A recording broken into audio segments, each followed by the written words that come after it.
Welcome, Prabhus, to our seminar, Srila Prabhupada, our Founder-Acarya, celebrating Srila Prabhupada's preeminent position in ISKCON, as well as every follower's foundational relationship with him.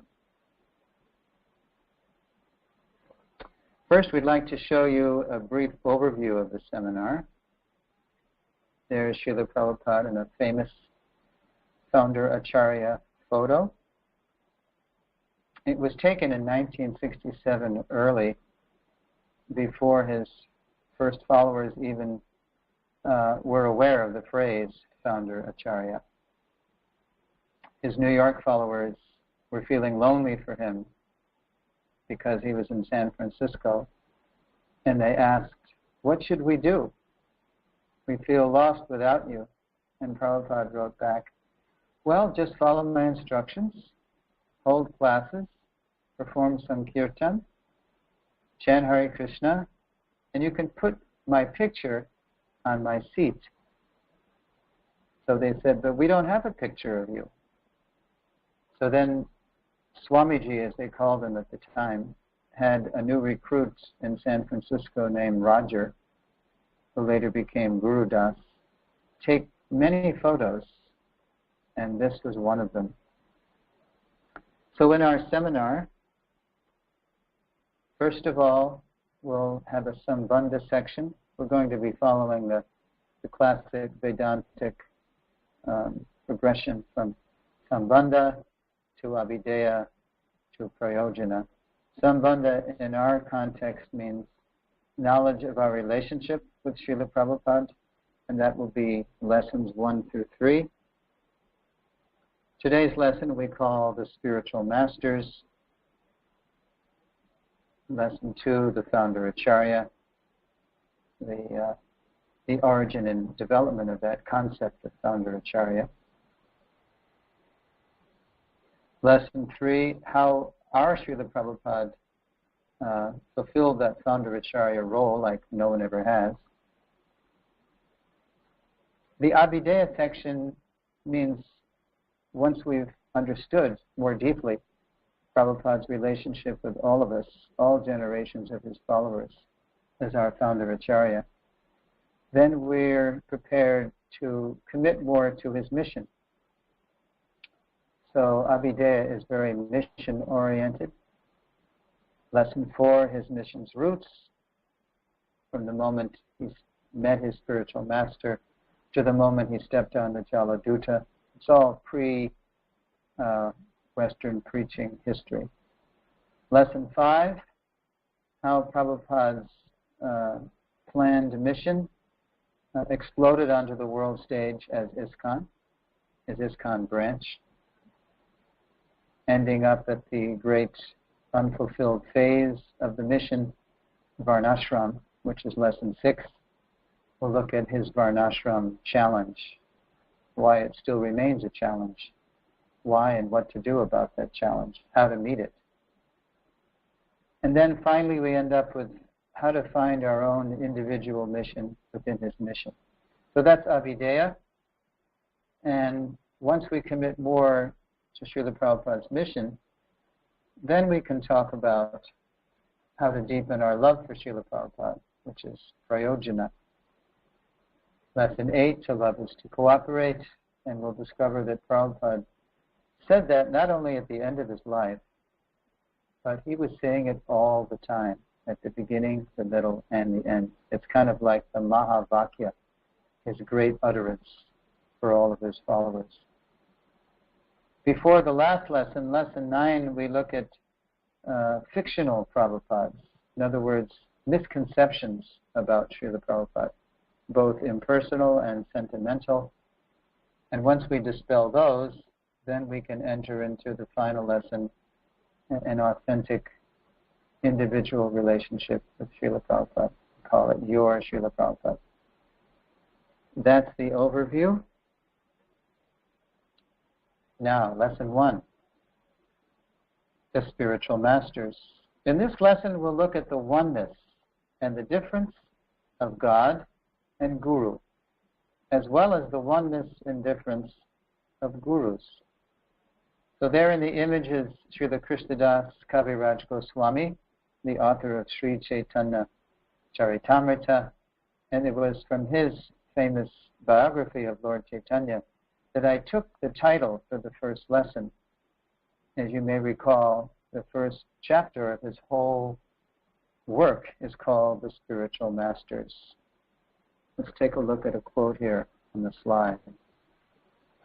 Yes, this is the very first verse of the whole Sri Chaitanya Charitamrita.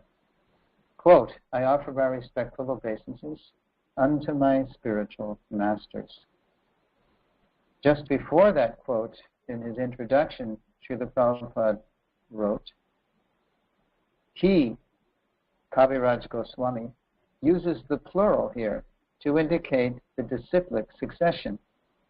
He offers obeisances not to his spiritual master alone, but to the whole parampara, the chain of disciplic succession, beginning with Lord Krishna himself. So, to understand Srila Prabhupada's position as our Founder-Acharya, let's first look briefly at Srila Prabhupada's presentation of the spiritual masters, of the Guru principle, and the person Guru.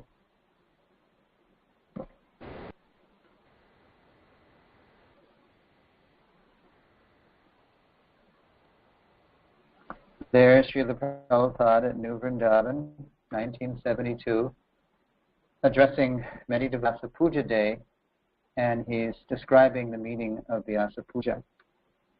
Let's take a look at different levels of meaning of the word Guru. First of all, popularly. This is how the word has passed into our language, the Sanskrit word Guru. When we hear it in the media, for example, it's very often used to describe a person who has knowledge or expertise. In a word, an expert. For example, people talk about having a sports guru, or a relationship guru, or a political guru, or a financial guru. I was at the post office not long ago, and the clerk said, Mr. Hall, your transaction here is a little complicated. To complete it, I'm going to have to call my postal guru at the main office. So, an expert. That's probably the most secular form of the phrase, of the word. A step up from that, naturally, think of gurus in nature. Think, for example, of in the 11th canto of the Srimad Bhagavatam, how the Avanti Brahmana was describing how he had so many gurus in nature. He identified 24 gurus. And when we say the Shikshastic prayers by Lord Chaitanya, we say Turor Api or Turor Iva Sahishnu Na, how we have to be more tolerant than a tree to chant the holy name. So there's so much we can learn from nature. Nature, kind of guru. And then literally, we know, Srila Prabhupada told us, that the word guru means one who is heavy with knowledge. Not simply overweight, but he's heavy, he's full of knowledge. Now, in the next slide, we're going to hear how Prabhupada perfectly defined guru, how Prabhupada brought the word guru to its perfect point. Okay, here we go.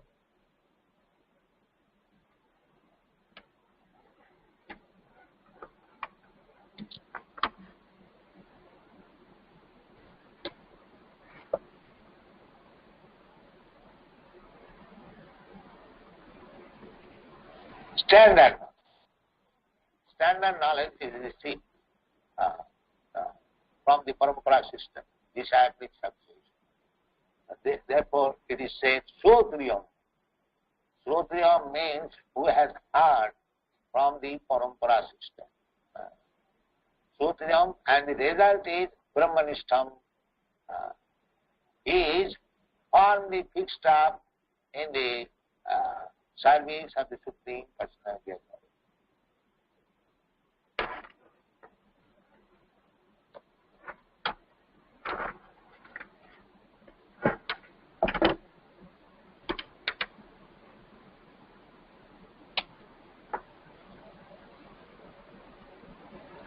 Yes, Prabhupada would quote this verse a lot from the Upanishads, describing what a real guru is. He's heard from the right source, and he's practicing Shrotriya. And Brahmanishtam, he's fixed, he's living, he's, as we say, he's walking his talk. He's practicing what he preaches. Well and good, but one may ask, after hearing what a guru ultimately is, why do we need a guru? Even if we know what a guru is, do we know why we need a guru? There, of course, is Krishna instructing Arjuna in the famous surrender verse, where Arjuna says, I'm confused, please instruct me. And in his purport to that verse, chapter 2, text 7 of the Gita, Prabhupada writes, by nature's own way, the complete system of material activities is a source of perplexity for everyone. In every step there is perplexity, and therefore it behooves one to approach a bona fide spiritual master who can give one proper guidance for executing the purpose of life. Think about it. To learn almost anything, we need a teacher. Even to tie our shoes, our mother has to show us. Yet, ironically, when it comes to understanding the absolute truth, studying the highest science, what Krishna calls the spiritual science of the self, we often naively think that we can do it ourselves.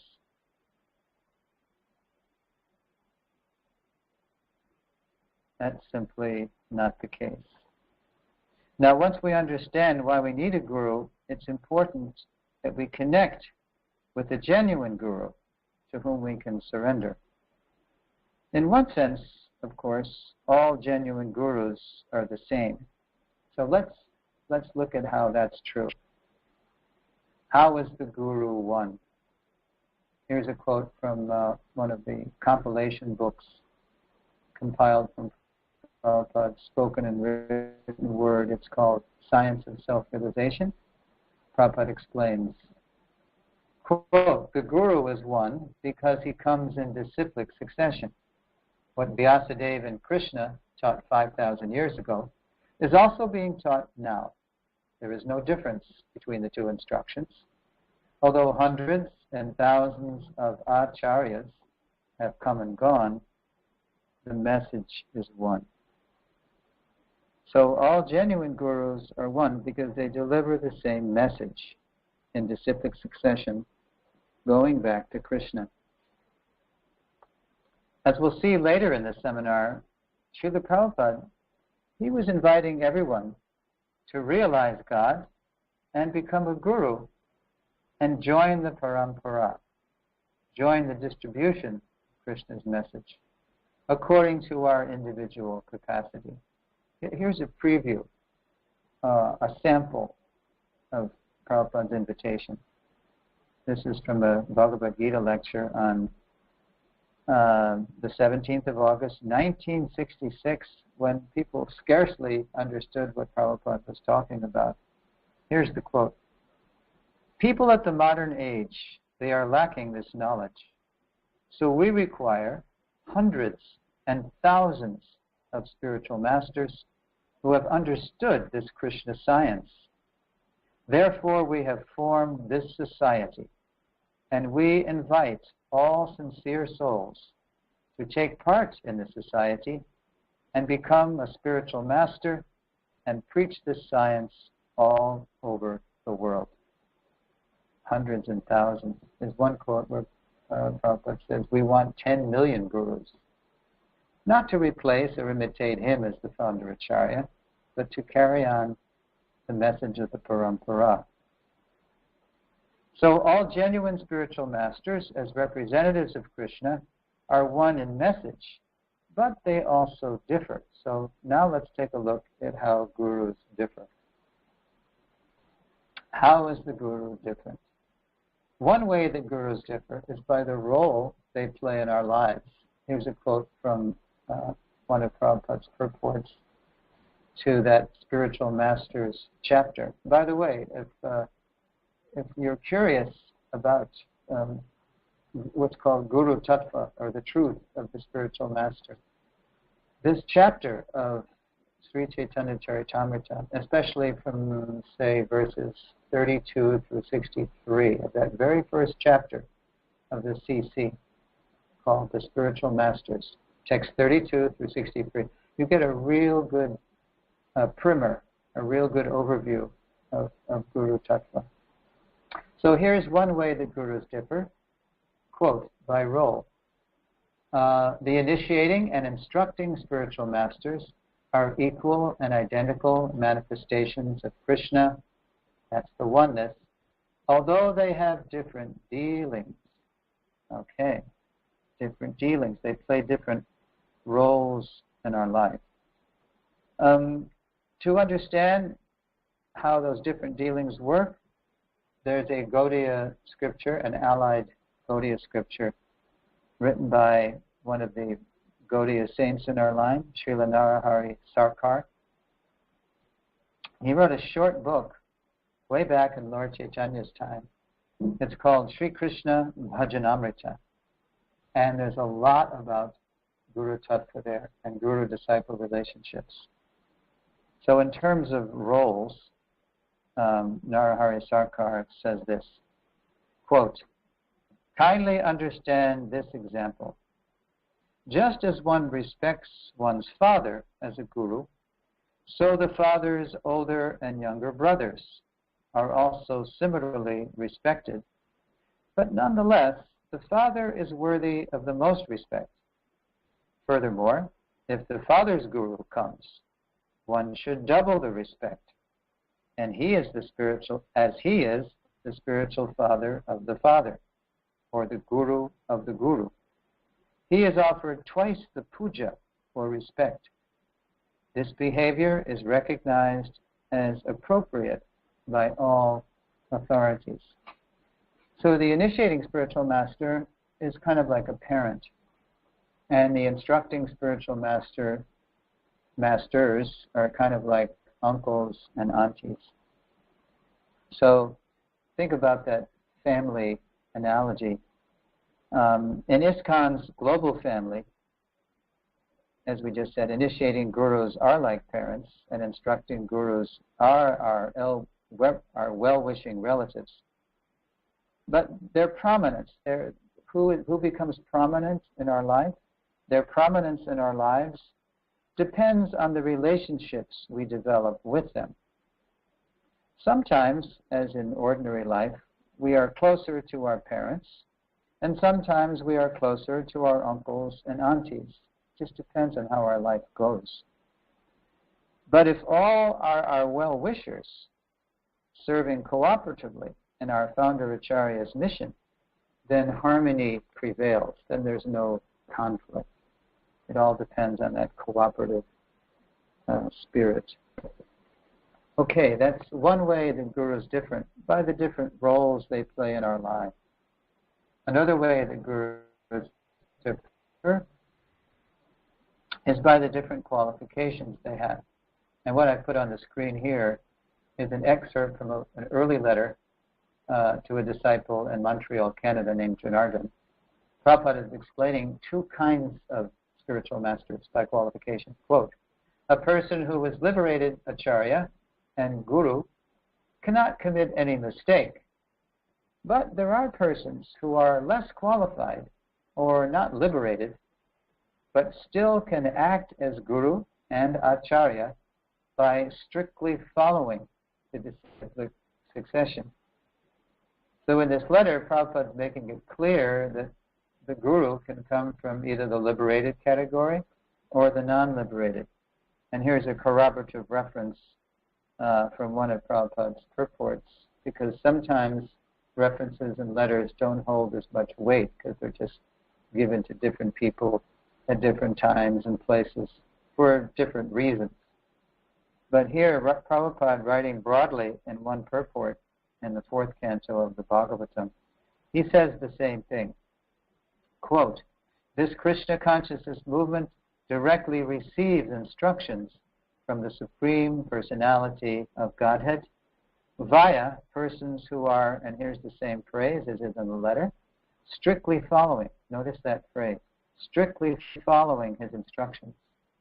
Although a follower may not be a liberated person, if he follows the Supreme Liberated Personality of Godhead, his actions are naturally liberated from the contamination of the material nature. Lord Chaitanya therefore says, quote, by my order you may become a spiritual master. And Prabhupada finishes, he says, one can immediately become a spiritual master by having full faith in the transcendental words of the Supreme Personality of Godhead and by strictly following his instructions. So both in the letter and in the purport, strictly following is the qualification to be guru. It's expected that today's student, if the person is really a good student, a student in the true sense of the term, will be tomorrow's teacher. Let's make an observation about that point. We see that in both the letter and purport excerpts, the key qualification to be guru is to be, quote, strictly following Guru and Krishna. Now, one may ask, to be a spiritual master, doesn't one have to be a, quote, pure devotee? Srila Prabhupada answered that on many occasions, and here's one way he answered it.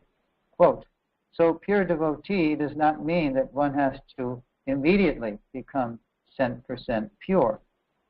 But if he sticks to the principle that we will follow a pure devotee, then he is as good as a pure devotee. That was from an early 1968 Gita lecture in Los Angeles. So the point, again, liberated or non-liberated, a guru is genuine if he, quote, strictly follows the orders of Guru and Krishna. Even our Founder-Acarya, who of course is on the topmost level of pure devotional service to the Lord, he would set the example by saying, I may not be perfect, but because I'm following the perfect, therefore I am perfect. Prabhupada, he was really concerned that after he left, that things would go on. He wasn't as concerned that people would try to imitate him, although, as you know ISKCON history, that did happen. He was more concerned that we wouldn't step up and in our own regular way act as spiritual masters. Okay, now one more way we're going to point out how gurus differ. They differ by the commitment they make. Here's a quote from CC, Madhya 8, 128 purport.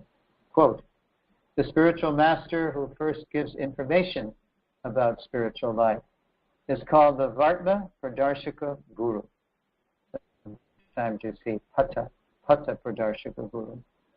The spiritual master who initiates according to the regulations of the Shastras is called the Diksha Guru. And the spiritual master who gives instructions for elevation is called the Shiksha Guru. Notice the progression here from introducer to initiator to instructor. It really is all about instruction, whether someone is introducing us or initiating us or instructing us. Even if the guru is not opening his or her mouth, the guru is teaching us by example, which is arguably the most powerful instruction. Some would say the only instruction. Yes. So the way it plays out in our lives will be different. Whoever is instructing us the most will naturally become more prominent in our lives. But again, whether introducing, initiating, or instructing, the guru is always teaching, especially by example. Example is better than precept. Actions speak louder than words. Okay. Now, let's look at how all genuine gurus are different expressions of Krishna's mercy. Here's a nice quote this is from the verse. Kaviraj Goswami is saying, I first offer my respectful obeisances at the lotus feet of my initiating spiritual master and all my instructing spiritual masters. Now, in his purport to that verse, there in the image, of course, is Narada Muni appearing before Srila Vyasadeva to relieve his confusion, which is inconceivable.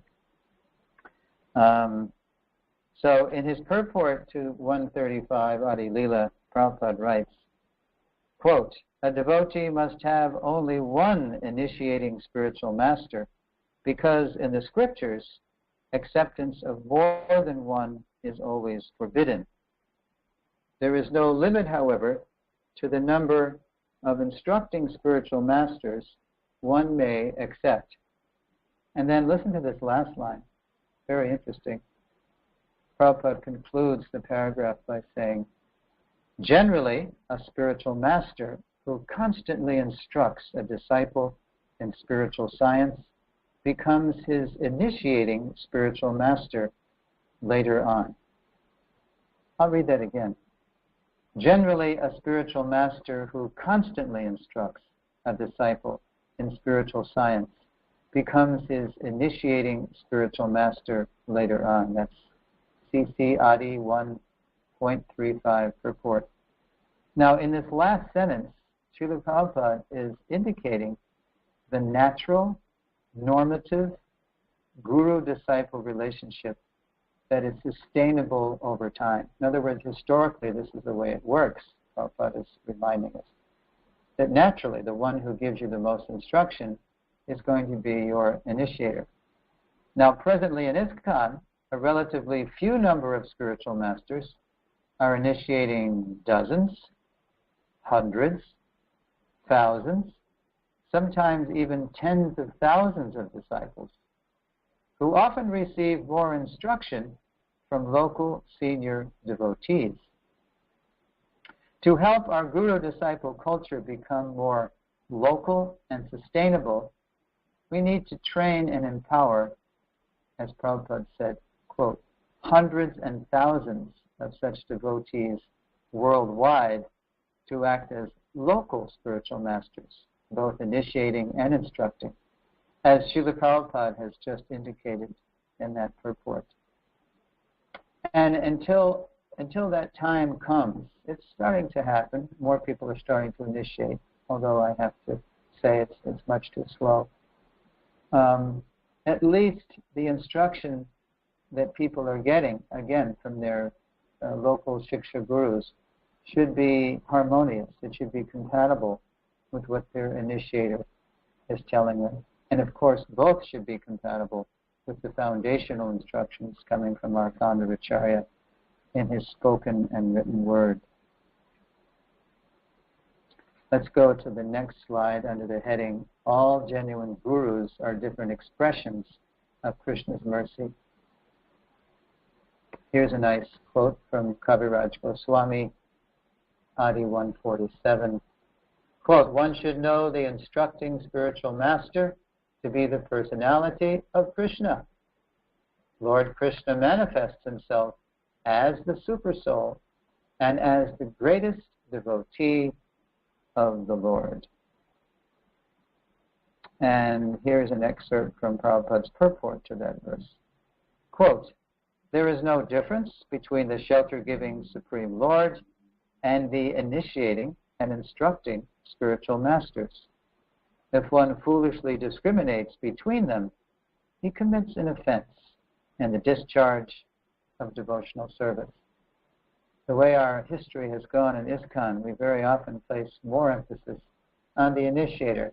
And that's fine if the initiator is the prominent instructor, but we really do ourselves and the parampara a disservice when we ignore or even marginalize, in some cases, so many qualified Shiksha gurus in our midst.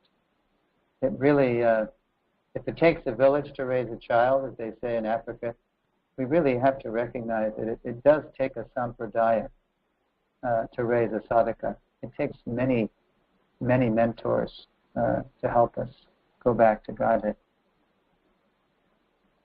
Now let's take another look at the plurality of gurus. Remember, in the very first verse of CC, in that Spiritual Masters chapter, Kaviraj Goswami said, Vande Gurun, I offer my respectful obeisances unto the spiritual masters. He's saying right in the first two words of the whole CC that the Guru is one, but the Guru is many too. And this is driven home also nicely by Srila Prabhupada in a rather famous verse from the Bhagavad Gita. Most of us know this verse, 4th chapter, Transcendental Knowledge, text 34, where Lord Krishna says, just try to learn the truth by approaching a spiritual master. There's the singular highlighted in gold there. First, Krishna speaking of the Guru in singular.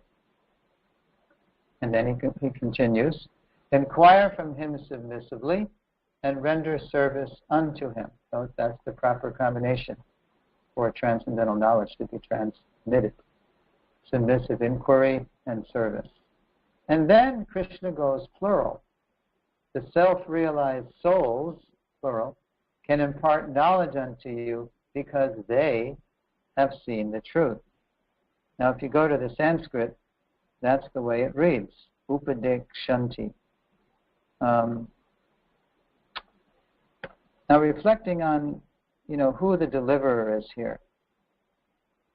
Ultimately, it is, well, before we go to that, I'll just remark that Krishna starts by referring to the spiritual master as one, as we saw, then as many, plural. In the word-for-word translation to this verse, the Tadvidhi verse, Prabhupada renders the knowledge impartment verb upadekshanti, you might remember that line, upadekshanti te jnanam, as they will initiate. That's how Prabhupada translates upadekshanti in the word-for-word, they will initiate. In the whole verse, he says, the self-realized souls can impart knowledge unto you. That's how he renders it in the verse. In other words, the essence of initiation, upadekshanti, diksha, is the impartment of transcendental knowledge, indicating that the essence of initiation is really instruction. Again, it's all about shiksha. It's all about the shiksha. Ultimately, it's Krishna, the original instructor, who is delivering us, as he says in the climactic verse of the Gita, not the last verse, but the climactic verse. I will deliver you from all sinful reactions. Now, how does Krishna do that? He does it through all his sampradaya representatives. And therefore, we have this famous Padma Purana verse that Prabhupada would quote a lot. Sampradaya vihina ye mantraste nishpala mata. Quote, if one is not actually connected with a bona fide disciplic succession, whatever mantras one chants will not bring the desired result. So, what sustains our sampradayas, our own sampradayas ISKCON branch? Well, Prabhupada gives us a hint in Nectar of Instruction. Quote, the International Society for Krishna Consciousness has been established to facilitate the 6 kinds of loving exchanges between devotees. So this is a good reminder that it's the life, the teachings, the mood, and the mission of our foundational spiritual master, Srila Prabhupada, that sustains all our shiksha and diksha relationships over time. Okay, there it is on the screen. Upadekshanti, they will initiate te yu jnanam into knowledge. So the essence of initiation is right in the translation, and right in the word for word, and in the translation they can impart knowledge unto you because they have seen the truth. To begin to close the lesson, we're going to look at how Srila Prabhupada introduced the oneness and the difference of God and Guru to his followers. And there's Srila Prabhupada looking at the same time grave, and also maybe you could even say vulnerable, because this photograph was taken even before he had his own place at 26 Second Avenue. He's posing for a Village Voice photographer in a New York City Bowery loft. The Bowery was the Skid Row. It was the lowest place in New York. And Prabhupada even didn't have his own place. He had to live around with different people.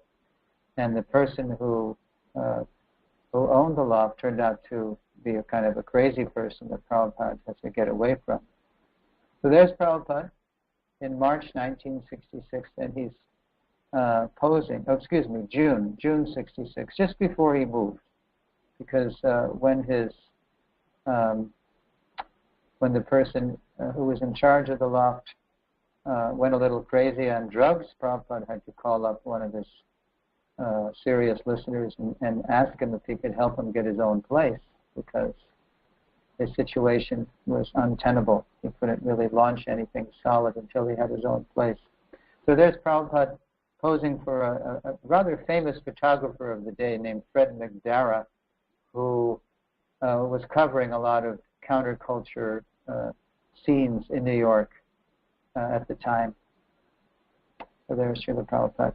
Now, how did Prabhupada introduce the oneness and difference of God and Guru to his first followers? Let's set the scene for you. This is how it appears in the Srila Prabhupada Lilamrita. Quote, on Janmashtami Day, 1966, so this is September 66, Srila Prabhupada announced on the eve of the first initiations, quote, initiation means that the spiritual master accepts the student and agrees to take charge, and the student accepts the spiritual master and agrees to worship him as God. He paused. No one spoke. Any questions? And when there were none, he got up and walked out. Now, that was a real dramatic teaching technique that Prabhupada used. Tomorrow we're going to have initiation. It means the Guru takes charge of the disciple agrees to worship the spiritual master as God. Long, pregnant pause. And then, any questions? But it was such a bomb that Prabhupada dropped that no one had any questions. So Prabhupada just bowed down, got off the dais, walked out the storefront, and back through the courtyard up to his apartment, leaving his first would-be initiates to discuss among themselves what they had just heard. So they were so dumbfounded that finally one of them went upstairs to Prabhupada's apartment. His name was Howard, and Howard asked Swamiji, as they called Prabhupada in those days, does what you told us this morning mean we are supposed to accept the spiritual master to be God?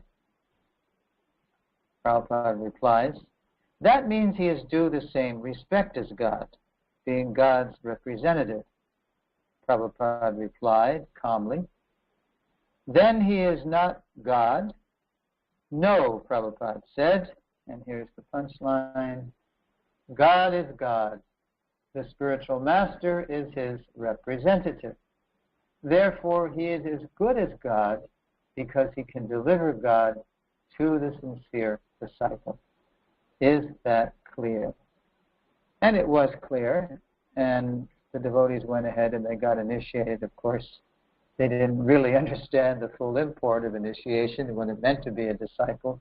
Prabhupada was following Rupa Goswami and just getting people to fix their mind on Krishna first of all and not even worry so much about rules and regulations and mission, etc. But that's how he introduced the oneness and difference of God and Guru.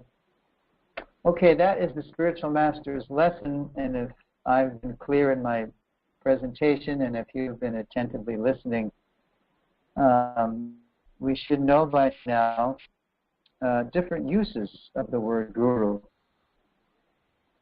First of all, from popular to perfect. We should be able to explain why we need a guru. We should be able to know and describe how all authentic gurus are one, but also how they're different. And we should also be able to explain how all genuine gurus are different expressions of Krishna's mercy. And finally, we've taken a look at how Prabhupada introduced the oneness and the difference of God and Guru to his first very novice neophyte followers. There is a preview of the next lesson, the Founder-Acarya, and the transition reads like this. All Vaishnava Guru-disciple relationships work under the shelter of the Founder-Acarya, the foundational spiritual master of a disciplic branch. In the next lesson, we'll examine the origin, history, and characteristics of the Founder-Acarya concept with a focus on our Gaudiya Vaishnava line. Thank you very much for listening. We're going to open up the floor now for questions and comments. Is that Mother Kandita? Who was trying to ask a question? Who was trying to ask a question? No, Suresvara Prabhu, this is Yugala Rasa. Yugala Rasa, Hare Krishna. Krishna, my obeisances, Prabhu. No, just wanted to add something to one devotee was considering his dog being Varta Pradashana Guru because the dog brought him Bhagavad Gita from the bushes. That's cute. That is cute. We can not only learn obedience from a dog, but that fortunate dog, accumulated heaps of Gita by what is it? Some dog took the Gita in his mouth and brought it to his master. Right. Yeah. Because on the walk, taking dog for a walk in the forest, and dog. Well, all glories to the Lord in the heart, who is in the heart of that dog, who told that dog to do that. Krishna is the guru, and sometimes the dog can be the guru too. Why not? All right. Well, thanks for listening, Prabhu. Those who heard the seminar before, you'll notice how it's evolving, and even those who kindly hosted me last week noticed how I'm just following this thing around. It's exciting. It gets better slides, better references, and all glories to Srila Prabhupada. Haribo. Wonderful class. Thank you. Yes, Thank you, really Sureshwar. We'll see you next week. Jai. Sureshwar, make time to get together so we can straighten out whatever glitches that were there. Okay? Okay, thank you. We'll do that on Friday, probably. Thank you, Prabhu. All glories to Srila Prabhupada. Hare Krishna. Hare Krishna.